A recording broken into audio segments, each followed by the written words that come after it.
Did you know that Star Wars has comics? Because I didn't. I should have thought about it because they have novels, they have movies, they have games, they have TV series, they have songs, they have holiday specials, so of course they're gonna have comics as well. I didn't know anything about the Star Wars comics, but Alex Lennon made a great video on the subject, I've been told, and I really enjoyed their Spider-Man video, so let's see what's going on with the Star Wars comics. The Darth Vader comics are really, really sad.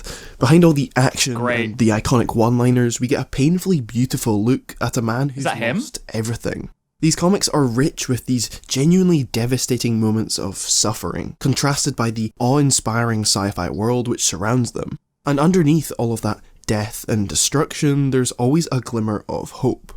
For those who don't know, Star Wars is, or at least was meant to be, the story of Anakin Skywalker, the good. That's changed a bit now, of course, but yeah, it was all about him. He would bring balance to the Force, which I always thought that bringing balance to the Force prophecy was a little bit silly, because bringing balance to the Force in an area that has a ton of Light Force users means that they're gonna kill the Light Force users, not eradicate the dark side. It's like the Jedi had no idea what balance even meant, and they were like, oh cool, balance means no more bad and only good. That's what balance is. Good-natured hero who tried to save the people he cared about, and in doing so became the very thing he feared most. When you're a kid, you don't care about characterization, you just want to see people spinning around and getting chopped up. So when I'd watch it on DVD, I'd just skip over all of the important character building. But as I got older, I became more aware of the expertly crafted world building, the lovable dynamics between the characters, and the significance of certain moments.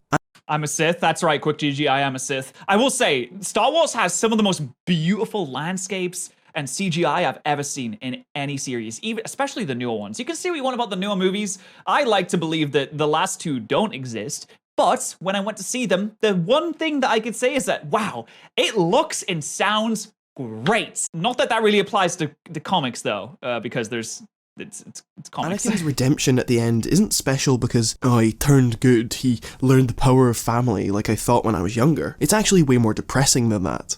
Throughout his whole life, Anakin was plagued by a lack of freedom. He was born into the slave trade, where his abusive owner would take advantage of his technical skills. But it's whatever. Anakin gets to become a Jedi and learn the ways of the Force, and oh wait, it's actually a really abusive system which forces him to repress all of his trauma, hormones, or attachment to any living thing in the known universe. Despite fighting their wars for them, despite bringing...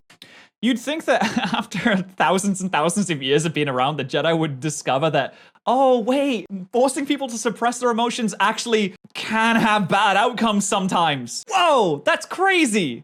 But I suppose even in this day and age, we still haven't quite clocked on to the fact that forcing people to do things makes them resent the very systems that force them to do things and makes them rebel against those systems, so hey. Giving them countless victories for their republic, the Jedi still take advantage of his natural power and blatantly ignore what he has to say about it. And so when Palpatine comes along, the father figure he never had, someone who finally understands him, hey, I get that the Jedi are using you, I get that you have these romantic feelings that are forbidden, join me and everything will be fine. Of course he gives in.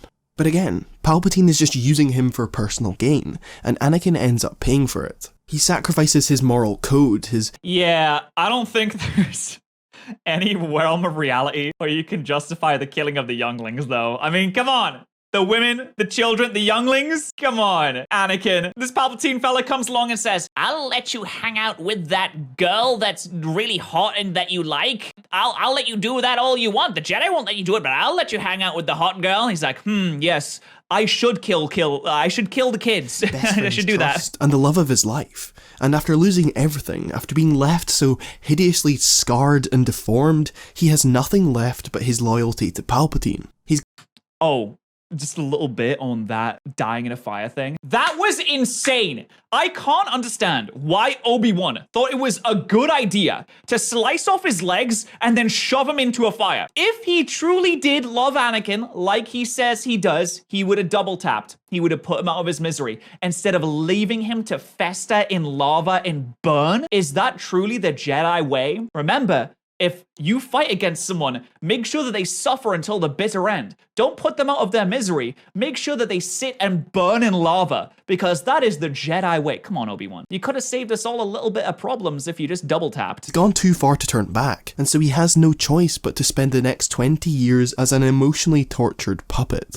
All of this is changed by his son, Luke. The only person who hasn't lost faith in him, who hasn't been corrupted by him or murdered by him. And so when he sees Palpatine taking advantage of Luke, when he sees history repeating itself, Anakin finally has enough. For the first time in his life, he exercises freedom and makes the first choice that is truly his. Having been told to repress his feelings and the love that he has for others, it's that same love for his son which prevails and ends up saving the day. And all of that context of Anakin's fight for freedom makes this moment way more impactful. I'll not leave you here. I've got to save you. You already have. Okay, yes, very sad, but this here is a man. complete story. There's a through line of these themes of freedom and suffering and redemption in these 6 movies. If you're going to break that line, if you're going to explore more parts of the story in another medium such as comics, you're going to have to be consistent. If you fuck it up, you risk damaging the reputation of an iconic character and diminishing the effects of his sacrifice. But if you play it safe, if you just give people more of the same thing, then what was the point? So, what can the... Man, I will admit, Darth Vader in the comics looks so cool. I always thought that Darth Vader in the movies looks really goofy because they were made in like the 1980s, at least the first movies where he majorly is in. The suit kind of looks goofy, it looks old, it looks hard to get around, it looks very stuffy. I mean, it is obviously all of those things, but if you're in space age technology land, we should be able to make a suit that is agile, that is very protective, that is all of these things. And it probably is that in canon, but in the movies, it looks impossible to move in, basically. That the movies can't. Well, for starters, scale. With the power of a pencil, you can tell any fucking story you want without having to worry about budget. What is this? You can go to any planet, you can visit any character. You can bring Luke Skywalker back without having to give him weird CGI lips. But despite this freedom, the writers still have to adhere to the movies and make sure Anakin doesn't stray too far from that narrative path. What's more, anyone who's reading these comics have seen the movies. We all know what happens in the end, which makes telling a compelling story just a little bit more challenging. So, did they pull it off? Were the writers able to use this beloved character and his already established arc go on, to tell I'm a new curious. and ambitious story which takes advantage of the medium while also being incredibly restricted by the timeline of the Star Wars universe and pressured by its bloodthirsty fanbase which will send you death threats to your whole extended family if you dare disrespect fucking Mr. Bleepy Scissorlegs over here? There's a scene in Star Wars fans are on another level. It's super funny. Matt, I wonder why Darth Vader just kind of goes off on his own and just does little side quests around. I mean, I guess he completed his main quest, right? And all he has left is the side quests. It's like defeating Alduin in Skyrim, and then you're like, okay, I'm super strong, and I'm like the leader of all of these guilds. What do I do now? Oh, Jimmy down the road still needs 10 cabbages? That's the only content I can do now. I guess that's essentially Darth Vader after he becomes the Empire's little pawn and this whole Emperor thing going along. He's like, oh, well, I guess I gotta kill 2 rebels in some arse end of the galaxy that takes 5 months to travel there. All right, here we go. Charles Soule's run, in which Anakin has had enough of his pain and stands before Palpatine, proclaiming himself as a Jedi once more. He slaughters Palpatine with ease and leaves his old life of cruelty and cowardice behind. We then jump forward to a strange new planet, where Anakin confronts his old best friend, Obi-Wan. Anakin reveals his identity and begs to him, either for forgiveness or to be put out of his misery. It's a gut-wrenching scene, but just as Obi-Wan recognises his former companion, just as they're about to have a heartfelt conversation, the whole thing is revealed to be one of Anakin's forced-induced nightmares. Now, I was like, hold on, is this like a what-if scenario? What's going on here? This is really strange. That is a really interesting what-if scenario, though. At some point of course in it's a our lives dream. of writing the phrase, "It was just a dream," or "Then they woke up and had spaghetti for tea." And yeah, that's fine. It was all in a Lehead. still writing project, and that sentence is all that stands between you and hunting your fellow children for sport. But in a professional work, it is the biggest kick in the face to any reader to be told, hey, see that cool stuff you just saw? Yeah, wasn't real. But what makes this scene an exception is how it plays on the reader's foreknowledge. We know from the start that this isn't real, because we know that Palpatine can't die at this point. We know that Anakin doesn't redeem himself until years later. But it is a really interesting thought experiment where, I guess in theory, that's what he's thinking. It may be a nightmare, but it's an action that he's taken in his own nightmare, right? He's still in control of his actions inside of your own dreams. You might have things happen to you that are scary, and it's like, oh, I wish that didn't happen, but they was the actions that he was taking. He was killing Palpatine. He was going to beg for forgiveness from Obi-Wan. So deep in the recesses of his mind, there was still something there that was like, I could still redeem myself. I could still come back. I can make it right. But he never actually acts on it because it's just deep. It's like tiny. It's like 0.1% of his actual brain So power. that last panel is more of an inevitability than a betrayal. But despite it being a dream, these events are all within Anakin's reach. He is more powerful than Palpatine. He could easily turn his back on the dark side and prevent the deaths of millions, but he doesn't. He surrenders his control yet again, and it's because of the mental slavery he's suffered from his whole life. Anakin is trapped in the same way that the writers are trapped by the wider story. They can't allow him to do these things, and so they torment him with it. And it perfectly fits in with his already established arc, while also offering something new. Mwah. These comics are constantly doing this. They're always playing off the movies and adding their own new layer of depression. There will be these brief, precious moments where a character will make a reference to something from the past, and then the comic comes to a standstill. There will be a silent flashback to that particular moment, and then we'll get a panel like this. There's no action, no speech bubbles, and yet you can still feel his emotion fucking radiating off the page as a fleeting moment of happiness and love is quickly turned into one of anguish and regret. I know I'm talking about a Star Wars comic like it's the complete works of William Shakespeare, but just let me enjoy this. Anakin will... Hey, no, there is some really good Star Wars content out there. Some really hard-hitting, emotional Star Wars content. Just because it's from a certain franchise doesn't mean it's always going to be lukewarm, like 5 out of 10. Like, it's going to be basic. It's going to be, you know, just what you expect. Just because it's made by Disney doesn't mean that it's going to be like that either. You know, sometimes they are capable of making something extra good because the writers on the project are extra passionate or they're extra knowledgeable about the content that they're writing about and they want to make something really good. Not everything's just spaffed out on a wall to make a $5 extra. Then respond, trying to move on, and suddenly a cheesy, villainous one-liner is transformed into something far more devastating. There will also be scenes where Anakin is solemnly staring into the depths of space, which by itself is pretty cool imagery, you know, makes for a good wallpaper. But it reminds me of a throwaway line in the first movie. Anakin was brought up in poverty on a backwater planet, so he's never left his hometown, the only knowledge of the galaxy being his own imagination. So when these Jedi show up, these people who've been all across the cosmos, he's really curious and asks them a bunch of questions. One night they're looking up at the sky, and he asks if there's ever been someone who's gone to every single star. When Qui-Gon tells him it's not likely, Anakin claims that he's going to be the first person to visit all of them. It's a really bittersweet moment, and it's not because he doesn't get to fulfill this dream. It's because he does. As Darth Vader, Anakin has the whole galaxy at his disposal. As he stands on the command deck, he is closer to his dream than ever before. But at the same time, he has nothing. These stars are a painful reminder of his childhood and all that he's lost, and how despite being poor, despite being stuck on that one shitty planet, he still had his mother, he still had his friends, he still had his cool little robots, and he... It's like they say, guys, money won't bring you happiness, even if you have a galactic empire to rule over, because at the same time, you won't have legs. He sees all of that as he now terrorizes the planets he once looked up to. It's also rather fitting when he learns that he has a son. His raw emotion seeps out through the Force, and the ship's window starts cracking. He realizes that his past is not quite dead. Can you imagine if he breaks it by accident and gets sucked out into the abyss? That's the end of Darth Vader. The symbol of his pain and loss slowly shatters around him. Because they take place between the two trilogies, these comics serve as the transition between the death of an old era and the rise of a new. Anakin is tasked with wiping out his past, revisiting the elements of the prequel era. It's a strange mixture of nostalgia and sadness, as you see these repurposed weapons or droids from the movies desperately holding on to the old that's era really before they cool. go The extinct. droidekas? The friendly protocol droids that Anakin built as a kid are replaced by murderous psychopaths whose charming behaviour only acts as a false sense of security for their victims. What? And minor characters such as the librarian from the Jedi Temple are now hunted down as the last of their kind.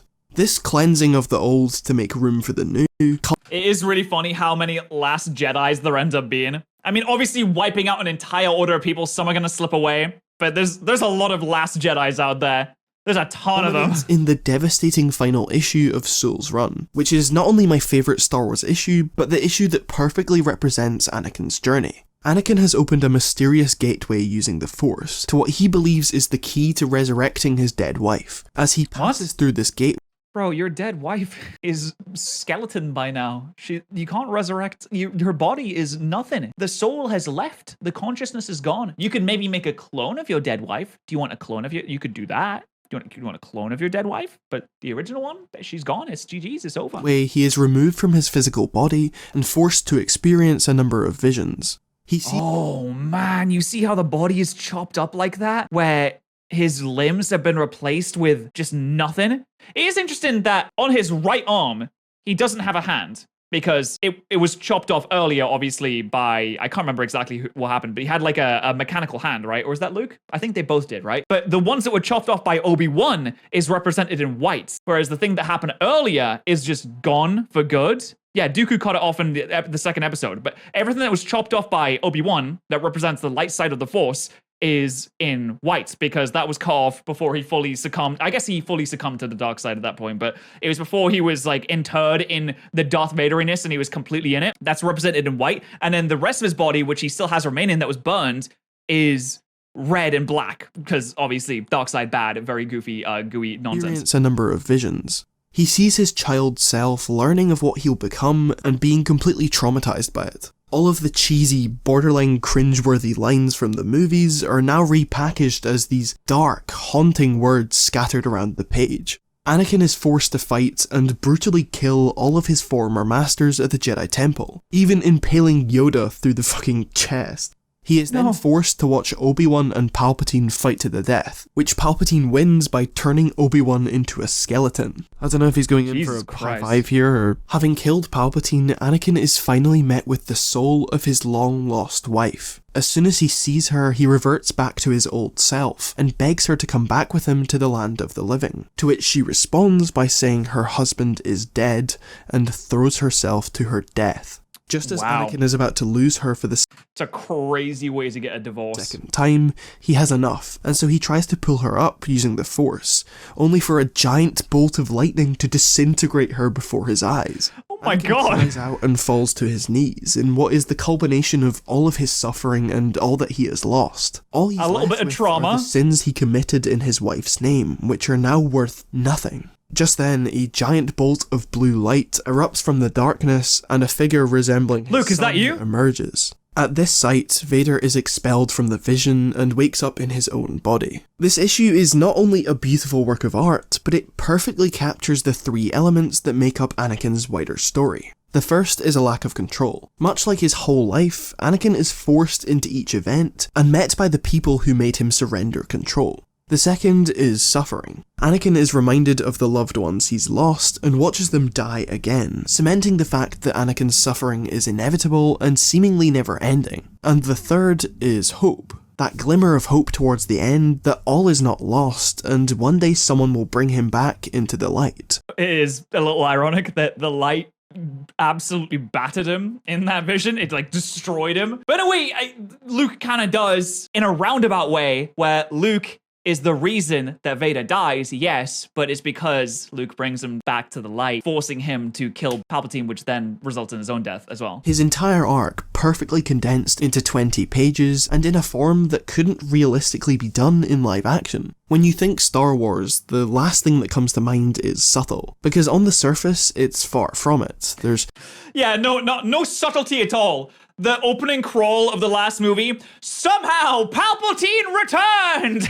striking imagery, cheesy one-liners, and giant orchestras. But despite the presentation, Star Wars is, and always has been, a very grounded and human story, for us to see ourselves in the characters and their situations. Believe it or not, most of us have never been burnt to death or hunted a race to Damn, that goes hard. All I'm surrounded by is fear and dead man. Isn't that the page where he gets completely surrounded by like rebel troops? And then Vader's like, all I'm surrounded by is fear and dead men. Is that Bane? That sounded more like Bane, sorry. extinction. Well, speak for yourself. But I imagine a lot of us have felt anger towards things out of our control. We know what it's like to be taken advantage of and being completely blind to it at the time. I've been taken advantage of a lot. I've also been allowed a seat on the council, but not granted the rank of Jedi Master, which is ridiculous and unfair. seen or heard something that's reminded me of the past, and then I'll be flooded by a wave of painful memories, only to try and shrug it off 2 seconds later. Anakin's redemption doesn't excuse all the bad things he did.